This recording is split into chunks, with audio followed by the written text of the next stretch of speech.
IT job కోసం చూస్తున్నారా? ఐటీలో కెరియర్ బిల్డ్ చూసుకోవాలనుకుంటున్నారా? అయితే సమాధానం కోడింగ్ ట్యూటర్.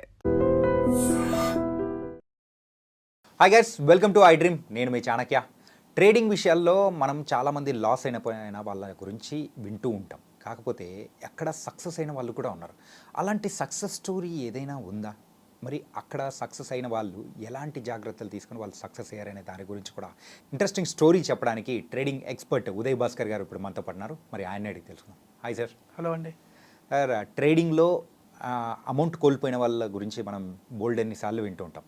మనం ప్రీవియస్ వీడియోస్లో కూడా మనం చెప్పుకున్నాం. ఏంటంటే సో మా బాబాయ్ వాళ్ళ ఫ్రెండ్స్ లేకపోతే వాళ్ళు వీళ్ళు ఎదిరింటి వాళ్ళు అని చెప్పేసి అంటూ కాకపోతే సక్సెస్ అయిన వాళ్ళ గురించి చెప్పుకోవడం మాత్రం చాలా తక్కువ ఉంటుంది. కరెక్ట్. సో అలా సక్సెస్ స్టోరీస్ మీ దగ్గర ఎవరైనా ఉన్నారా? రైట్. సో ఒక normal trader success story please దాని గురించి మా ప్రేక్షకులకు చెప్పారంటే బాగుంటుంది.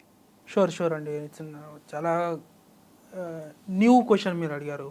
ఎప్పుడు ఫెయిల్యూర్స్ గురించి వినడం కూడా మైండ్కి మంచిది కాదు. Let's listen a successful and interesting story. Yeah, ప్రతి సీన్ క్లైమాక్స్లో ఉండే story. Wow. So let's get it అండి.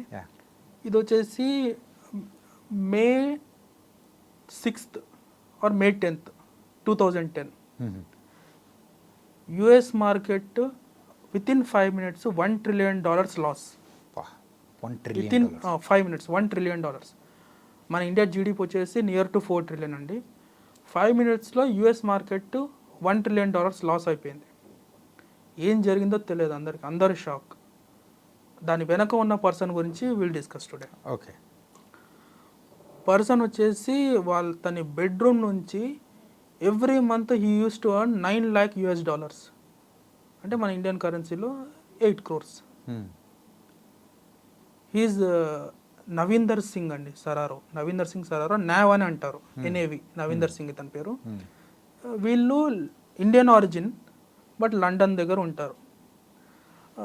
నవీందర్ సింగ్ ఫస్ట్ నుంచి ఇంట్రోవర్ట్ పర్సన్. పెద్దగా ఎవరితో కలవడము, అందరితో మాట్లాడడం అవేమి ఉండవు. Introvert guy. 2006లో అతని గ్రాడ్యుయేషన్ అయిపోయింది. ఫస్ట్ నుంచి అతనికి మార్కెట్ పైన అంతగా ఇంట్రెస్ట్ ఏం లేదు, ఫ్యాసినేటెడ్ కాదు, but he was very good at మ్యాథ్స్లో హీ వాజ్ వెరీ గుడ్.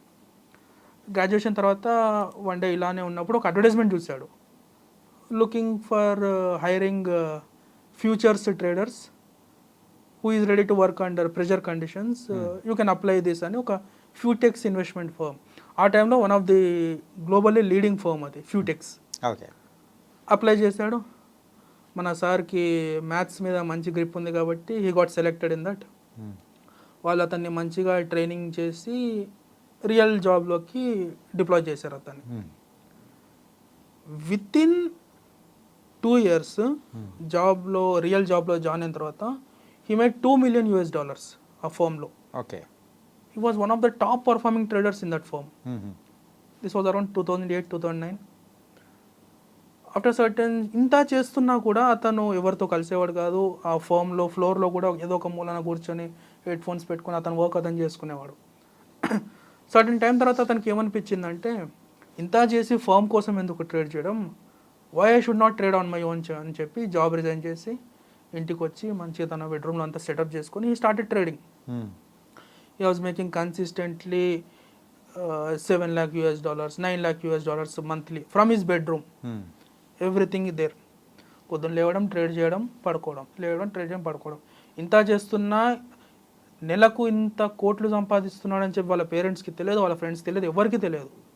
అంతా స్మూత్గా అవుతుంది. కమింగ్ టు 2009 టైంలో వచ్చేసరికి ఏమైందంటే యూఎస్లో, and he was in London but trading in US markets. Okay. US మార్కెట్లో ట్రేడ్ చేసేవాడు. డౌ జోన్స్, S&P 500 అని ఉంటాయి అవి. సో 2009-2010 టైంలో ఏమైందంటే HFT ట్రేడింగ్ అనేది స్టార్ట్ అయింది యూఎస్లో. High frequency trading. అంటే జనరల్గా మనం ఏం చేస్తాము, 1-2,000 క్వాంటిటీ ఆఫ్ స్టాక్స్ కొనడం, అమ్మడం చేస్తుంటాం.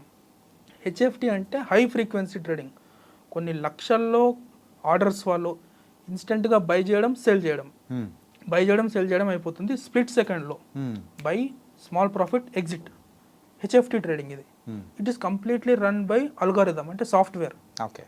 సాఫ్ట్వేర్తో ట్రేడింగ్ అనేది స్టార్ట్ అయింది యూఎస్లో ఆ టైంలో 9-10లో. ఇతని స్ట్రాటజీ ఏదైతే ఉందో, this was getting disturbed by this algo, HFT trading. అంటే ఇతనికి ఎక్కువ ప్రాఫిట్స్ రావట్లేదు నవీందర్ సింగ్కి ఈ హెచ్ఎఫ్టీ ట్రేడింగ్ వల్ల. Okay. So he was feeling low, profits రావట్లేదు అని చెప్పి కొంచెం లో అవుతున్నాడు. బట్ అతని స్ట్రాటజీ మాత్రం మానుకోలేదు, అతను సేమ్ స్ట్రాటజీతో ఉన్నాడు. ఆఫ్టర్ సర్టెన్ టైం అతనికి ఏమనిపించిందంటే నేను వీళ్ళని కౌంటర్ ఎందుకు చేయొద్దు అని ఏం చేశాడు, అతను మిలియన్స్ ఆఫ్ ఆర్డర్స్ పంపించేవాడు. అతను బై చేస్తున్నట్టు జస్ట్ ఆర్డర్ పంపించేవాడు, అది ఎగ్జిక్యూట్ అయ్యి ట్రేడ్ స్టార్ట్ అయ్యేలోపు మళ్ళీ క్యాన్సిల్ చేసేవాడు అతను నవీందర్ సింగ్. అండ్ ఇప్పటికే సార్ వచ్చేసి ఒక $5 million ప్రాఫిట్స్ తీసేసుకున్నాడు టిల్ నౌ. 2010 ముందే ఆర్డర్స్ పంపించడం, క్యాన్సిల్ చేయడం. హెచ్ఎఫ్టీస్ ఏమో బై చేస్తాయి, మన వాళ్ళు ఏమో సెల్ చేస్తారు. హెచ్ఎఫ్టీస్ లాస్ట్లో వెళ్ళిపోతున్నాయి, ఇతను ప్రాఫిట్స్ సంపాదిస్తున్నాడు. ఓకే. ఇది కంటిన్యూస్గా జరుగుతుంది. యూఎస్లో ఉన్న పెద్ద పెద్ద వాళ్ళకి అర్థం కాలేదు అసలు ఏమవుతుంది, హెచ్ఎఫ్టీస్ ఎందుకు ఫెయిల్ అవుతున్నాయి అని. ఆఫ్టర్ సర్టెన్ టైం ఏమైంది, ఇతను చేసేది హెచ్ఎఫ్టీస్ వాళ్ళకి అర్థం అవ్వట్లేదు, హెచ్ఎఫ్టీస్కి రావాల్సిన ప్రాఫిట్స్ అని ఇతను తీసేసుకుంటున్నాడు. ఇట్లా చేస్తూ చేస్తూ ఏమైందంటే ఇట్లా ఆర్డర్స్ పంపించడం, అది ఎగ్జిక్యూట్ అయ్యేలోపు క్యాన్సిల్ చేయడం. Coming to the date of May 6th అనుకుంటా 2010 మన సార్ వచ్చేసి ట్రేడింగ్ స్టార్ట్ చేశాడు. ఇంతకుముందే 2008లో ఫైనాన్షియల్ క్రైసిస్ వచ్చింది ఆల్ ఓవర్ ద వరల్డ్. అప్పుడు ఏమైందంటే పెద్ద పెద్ద కంపెనీస్ పెన్నీస్కి ట్రేడ్ అవ్వడం స్టార్ట్ అయ్యాయి. గూగుల్, మైక్రోసాఫ్ట్ లాంటివి అంత పెద్ద కంపెనీస్ చాలా చీప్ రేట్కి ట్రేడ్ అవుతున్నాయి మార్కెట్లో.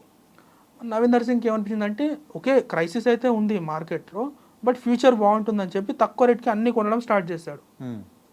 Very next week US government నుంచి బెయిల్అవుట్ అనేది వచ్చేసింది $900 million.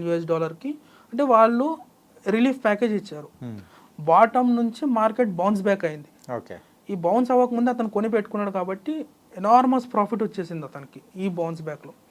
అప్పుడు ఈ రియలైజ్డ్కి నేను I should make huge money in this market. నేను ఏదో చిన్న గేమ్ ఆడడానికి రాలేదు ఈ మార్కెట్కి, I should make huge money from this market అని డిసైడ్ అయ్యి అతను చేసే ట్రేడింగ్ని ఏదైతే ఆర్డర్స్ పంపించడం, క్యాన్సిల్ చేసేది ఏదైతే ఉందో అది ఇంకా ఎక్స్ట్రీమ్కి తీసుకెళ్ళిపోయాడు. 2008లో అతనికి బాగా ప్రాఫిట్స్ వచ్చిన తర్వాత 2010లో ఒకరోజు ఏమవుతుందంటే సార్ ఇట్లా పొద్దున్న లేచి ట్రేడింగ్ స్టార్ట్ చేశాడు. ఒక మంచి సెటప్ దొరికింది, మంచి స్ట్రాటజీ అతనిది. ఆర్డర్స్ పంపించడం, ఎగ్జిక్యూట్ అయ్యేలోపు క్యాన్సిల్ చేయడం, ప్రాఫిట్ తీసుకోవడం చేశాడు. ఆ రోజు ఎంతో కొంత ప్రాఫిట్ వచ్చింది. కింద నుంచి వాళ్ళ మదర్ పిలిచారు డిన్నర్కి సంథింగ్ అనుకోండి. ఇతను ఏం చేశాడు, అన్ని ఆర్డర్స్ ఒకేసారి క్యాన్సిల్ చేసి వెళ్ళిపోయాడు కిందకి. డిన్నర్ అయింది, పైకి వచ్చేసేసరికి US market is down by 6% in the span of 5 minutes. అంటే యుఎస్లో టైం సమ్వేర్ అరౌండ్ 2:30-2:40 అవుతుంది ఆ టైంలో. ఓకే. జస్ట్ ఇమాజిన్ అండి, మన ఇండియన్ ఎకానమీలో 25% ఒక 5 minutesలో ఎగిరిపోతే ఎలా ఉంటుంది. Complete US markets in chaos ఒక 5 minutesకి. అసలు ఏం న్యూస్ లేదు, ఏం లేదు, కంప్లీట్ కేయాస్. ప్రతి స్టాక్ ఫాలో అవుతుంది. ఎందుకు రీజన్ అనేది ఎవరికి తెలియదు, ఏం న్యూస్ లేదు, ఏం రీజన్ లేదు. కాబట్టి మళ్ళీ బౌన్స్ బ్యాక్ అయిపోయింది in the span of 5 to 10 minutesలో. ఈ లోపల మన నవీందర్ సింగ్ డిన్నర్ లంచ్ చేసి పైకి వచ్చేసాడు. చూస్తే అరే మంచి సెటప్, మంచి ట్రేడ్ మిస్ అయ్యాను కదా నేను అనుకున్నాడు అతను. కానీ తనకి తెలియదు ఏంటంటే ఆ ట్రేడ్ అట్లా మార్కెట్ అట్లా పడిపోవడానికి రీజనే తను. ఓకే. యుఎస్ మార్కెట్లో $1 trillion లాస్ రావడానికి, $1 trillion జీడిపి వెళ్ళిపోవడానికి రీజన్ ఎత్తనని తనకు కూడా తెలియదు. ఇదంతా అయిపోయింది, మళ్ళీ మార్కెట్ స్టేబుల్ అయిపోయింది. అసలు ఎందుకు జరిగింది ఇట్లా అని చెప్పి మన దగ్గర సెబీ ఎట్లానో యూఎస్లో SEC అని ఉంటుంది, సెక్యూరిటీస్ అండ్ ఎక్స్చేంజ్ కమిషన్. వాళ్ళు రీసెర్చ్ చేయడం స్టార్ట్ చేశారు ఎందుకు ఇట్లా అవుతుంది అని చెప్తే వాళ్ళకి మరి వ్యాలిడ్ రీజన్ ఏం దొరకట్లేదు. మన నవీందర్ సింగ్ అకౌంట్ నుంచి ఎక్కువ ట్రేడ్స్ వెళ్ళడం చూసి వాళ్ళు ఎందుకు మీరు ఇన్ని ట్రేడ్స్ చేస్తున్నారు, ఎందుకు ఇమీడియట్గా వాటిని క్యాన్సిల్ చేస్తున్నారు, what is the reason behind this అని చెప్పి అడిగితే అతను సమ్ ఇగ్నోరెన్స్ టైప్లో మెయిల్ పెట్టాడు వాళ్ళకి. ఐ డో నాట్ రిప్లై, నేను చెప్పాను అన్నట్టు పెట్టేశాడు. వాళ్ళు కూడా అంత సీరియస్గా తీసుకోలేదు తనని. అయిపోయింది, everything was going smooth.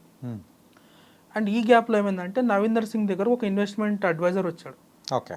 And by this time he made $17 million, $17 million he made money.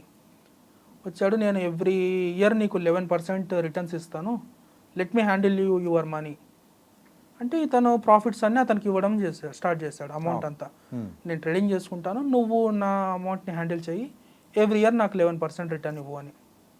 అంతా స్మూత్గా అవుతుంది, ప్రాఫిట్స్ వస్తున్నాయి, అతనికి ఇస్తున్నాడు, ఎవ్రీథింగ్ ఈజ్ గోయింగ్ స్మూత్. ఇంకొక ట్రేడర్ ఏంటంటే అసలు ఎందుకు జరిగింది ఈ 2010లో ఈ క్రాష్ ఎందుకు వచ్చిందని రీజన్ వెతకడం స్టార్ట్ చేశాడు. అతనికి తెలిసింది ఏంటంటే ఒకే పర్సన్ మిలియన్స్ ఆఫ్ ఆర్డర్స్ పంపిస్తున్నాడు మార్కెట్కి, అవి ఎగ్జిక్యూట్ అయ్యేలోపే క్యాన్సిల్ చేస్తున్నాడు అని చెప్పి ఇంకొక కనిపెట్టి అక్కడున్న FBI వాళ్ళకి చెప్తే they issued arrest warrant against him, Navender సింగ్కి. Okay. And fine morning FBI వాళ్ళు వచ్చారు అతని ఇంటికి, అతను అరెస్ట్ చేసి తీసుకెళ్లారు.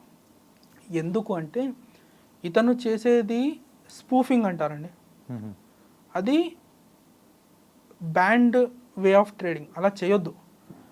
మ్యానిపులేషన్ ఇది, మ్యానిపులేషన్ ఆఫ్ స్టాక్ మార్కెట్. అది ఆర్డర్స్ పంపిస్తే కొనాలి, మళ్ళీ ఇమీడియట్గా క్యాన్సిల్ చేయడం ఏంటి, దట్టు అంత హ్యూజ్ నెంబర్లో మార్కెట్ని మ్యానిపులేట్ చేయడం అయిపోతుంది. అది అరెస్ట్ చేశారు, అతన్ని హియరింగ్ అంతా విని అతని పైన 22 క్రిమినల్ కేసెస్ వేసి 380 years ఆఫ్ ప్రిజన్మెంట్, జైల్ టైం అతనికి శిక్ష పడింది. ఓకే. అతను బెయిల్కి అప్లై చేశాడు. జడ్జి ఏం చెప్పారంటే $5 million ఫైన్ పే చేసి యూ కెన్ లీవ్. సరే నా దగ్గర అంత అమౌంట్ ఉంది కదా, $5 million is not an issue అని చెప్పి అతనికి లాయర్ చెప్పాడు, నా ఇన్వెస్ట్మెంట్ అడ్వైజర్ని కన్సల్ట్ అవ్వండి, అతని దగ్గరే ఉన్నాయి నా ప్రాఫిట్స్ అన్ని, you can get that money అని. లాయర్ వచ్చేసి ఇన్వెస్ట్మెంట్ అడ్వైజర్ని కన్సల్ట్ అవుతే అతను ఏమంటాడు, నా దగ్గర అమౌంట్ ఏం లేవు, నేను అంతా లాస్ అయిపోయినా. ఇతని దగ్గర నవీందర్ సింగ్ దగ్గర ఉన్న అమౌంట్ అంతా FBI వాళ్ళు ఫ్రీజ్ చేసేసారు. ఓకే. ఇతని దగ్గర ఏం లేదు, అంత జైల్ టైం పడింది శిక్ష. బయటికి వెళ్ళాలంటే బెయిల్ కట్టాల్సిన అమౌంట్ ఇన్వెస్ట్మెంట్ అడ్వైజర్ హ్యాండ్ ఇచ్చేసి. ఇదంతా వాళ్ళకి FBI వాళ్ళకి చెప్తే వాళ్ళకి అర్థమైంది అంటే ఇతని దగ్గర నిజంగానే మనీ ఏం లేవు, ఇన్వెస్ట్మెంట్ అడ్వైజర్ ఇతన్ని లాస్ చేశాడు అని చెప్పి వాళ్ళు ఆ $5 million ఫైన్ని $50,000కి తీసుకొస్తే వాళ్ళ ఫాదర్, నవీందర్ సింగ్ వాళ్ళ ఫాదర్ వాళ్ళ ఇల్లు తాకట్టు పెట్టి ఏదో చేసి అమౌంట్ తెచ్చి ఇచ్చేసి జైలు నుంచి బెయిల్ తీసుకున్నాడు. ఆఫ్టర్ దట్ వాళ్ళ డీల్ ఏంటి అంటే హీ షుడ్ హెల్ప్ SEC, ఇట్లాంటి మ్యానిపులేషన్ ఎవరైతే చేస్తున్నారో వాళ్ళని పట్టించాలి అనే డీల్తో అతను బయటకు వచ్చాడు end of the day. Okay. So till now ఈ జర్నీలో హీ మేడ్ 4,000 crores. ఆ టైంలో స్పూఫింగ్ చేస్తూ he earned 4,000 crores from his bedroom. Okay. ఇట్లా అతను still he is working with SEC. What was nice sir. ఏంటంటే చాలా ఇంట్రెస్టింగ్ స్టోరీ. ఆ ట్విస్ట్ అండ్ టర్న్స్ అనేది మీరు స్టార్టింగ్లో ఉంటే కొంచెం ఎగ్జాచురేషన్ అని అనుకున్నా కానీ బట్ నిజంగా that was a very good thing.